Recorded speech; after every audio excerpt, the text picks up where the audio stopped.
Well, we could do a talking segment. So, yeah, I kind of like this little GoPro right here. What do you think, guy? Hey! Oi! Hey! Oi, mate! Hey! What's up, dog? What up, guys? I've been getting a lot of questions about this. Same here. But I got the idea from this guy. This is slightly refined over here. Slightly. He's still rocking mine's a little less refined. I got the bendy. But you could put that, wrap it around something. I try to. He tries to keep it low pro. Yeah. So when he's walking around in the airport, he can be like, "Hey, bro," and people aren't like, "Oh my God, it's Casey Neistat," because he's got this. Sorry, these effing anal beads. Does that work? Can I say F instead of the other word? You might be in trouble for anal more than that. Oh yeah, sorry about that. I gotta get closer because this is wide angle. This is very wide angle. So this is a setup that I got from Eric in the sense of I used to use a Sony A6500. He uses the GH5, and I still have my A6500. He still rocks his GH5, right? Just it's for different purposes. Different purposes. My main purpose was the GH5. I liked it for like all like the crispy 4K footage. Did you say crispy? And I said crispy. And like yeah, it's just there's a lot more. The slow motion's better. The image quality is really good. But for what we're doing, a lot of this like vlogging and talking like and everything, it's just such a big camera and switching out the lenses and everything. I know it's a better image, but when GoPro came out with this Hero6, the image quality on this was so good. This is twice the camera the Hero 5 is. Yeah. Which the Hero 5 is a good camera. It's a really good camera. Because the Hero 5 is better than the Hero 4 Black, which is like a benchmark for standard good quality camera, you know? So. But it blew me away. And so I was like, you know what? I had from the Hero 5 this little hard case because I thought about doing it then. And then I was like, you know what? I'm going to see how light I could go.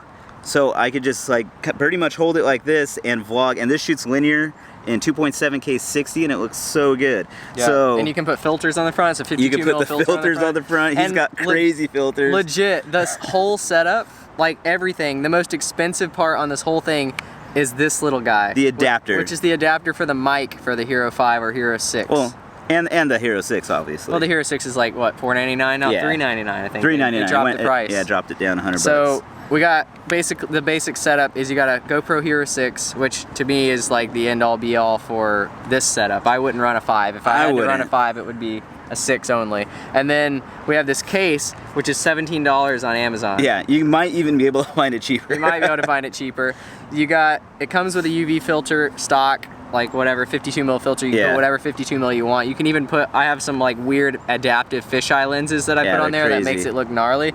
And then you have this mic, which I think is $46, which is a fairly expensive. Yeah, I think you can even find it for like, they have it 40 bucks now. 40 bucks, yeah. And it's like a really nice mic. It's got a little button cell, a CR2032, which is like a standard button cell that goes in the back. This is actually a dynamic mic. You have little gain adjustments on top here. I don't know if you can see that. I'll just fucking stick it all in. And you turn it on. The one thing about this mic, differing from this static mic, or what is it, non-active? Non-active. So when you hit record, this is automatic. Everything's powered by the camera's batteries. Yep. This is not powered by the camera's batteries. You have to always make sure you turn it on. I've made that mistake plenty of times. Yep, and then you have no audio. Then you have no audio. I just did that last night. Yeah. But and you get muffs. Like you get choices. Look, I got this muff. I got the gray muff because I'm going gray. I got the dark one because I'm going dark over here. So there's people. There are people. Whatever. They're not throwing off the vibes. So then you have the GoPro adapter. That's like 50 bucks. So you got,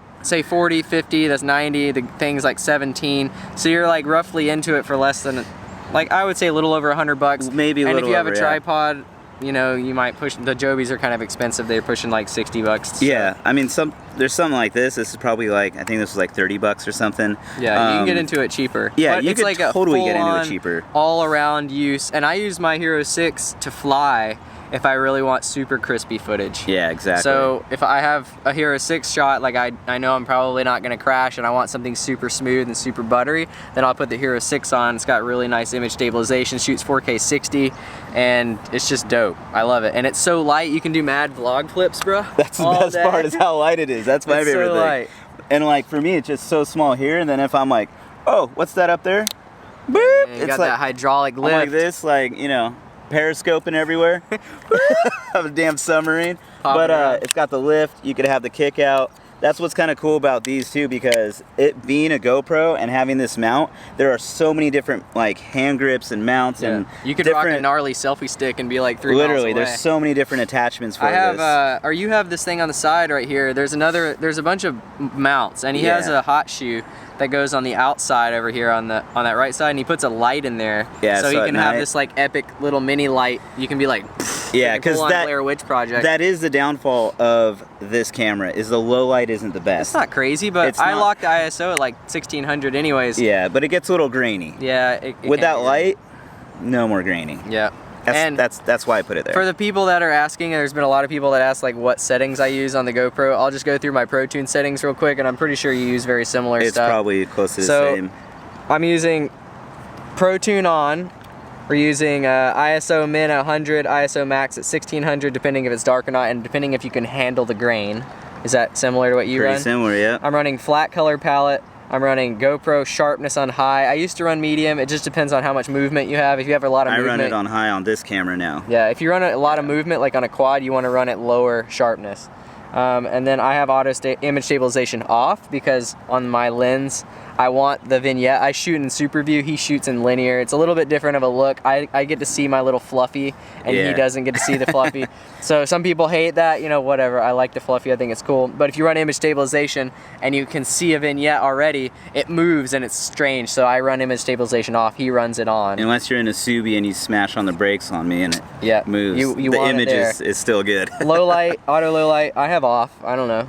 Do you run that on? No. I think it's auto off on 2.7K. Oh, okay. Well then, yeah, so and then manual audio controls, those are off. So nothing crazy, and I'm shooting in 2730 super, but you can shoot in whatever. I could shoot in 2760. I just do it to conserve on space, because when I'm running a lot of video, I don't want to have to sift through it and scrub through it. Same thing with here. Like when I'm flying, I do 2.760. Yeah. Because I want the higher frame rate. Yeah. If I fly this, I do 2760. But if it's a vlogging camera, I'm not doing a lot of motion. I'm on 30. I don't need to do 60 FPS. So that's always a thing. Like if you guys are shooting yourself, even with like a bigger DSLR or something like that, if you're not worried about like going into slow motion or anything and need the 60 frames per second, 30 is perfect. You'll fill up a 64 gig card pretty quick if you're running 60 FPS. Oh yeah, I'm double that on all my SD cards on those at 60.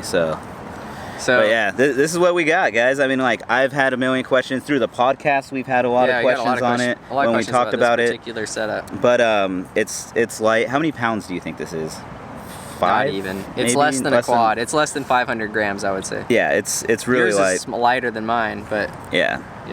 But that's it. That's pretty much the whole rig.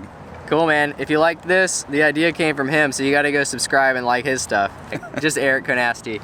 And if you like this video, please give me a thumbs up and check the link in the description below, because we'll have all kinds of links to all this so you can purchase the things if you're curious to buy them. If not, you can just buy it from Amazon and then send it back, because Amazon's crazy. They don't give a fuck. It is pretty dope. They're like, hey, I don't like this anymore. Bye. Yep. They're gone. Free shipping. Cool. See you guys.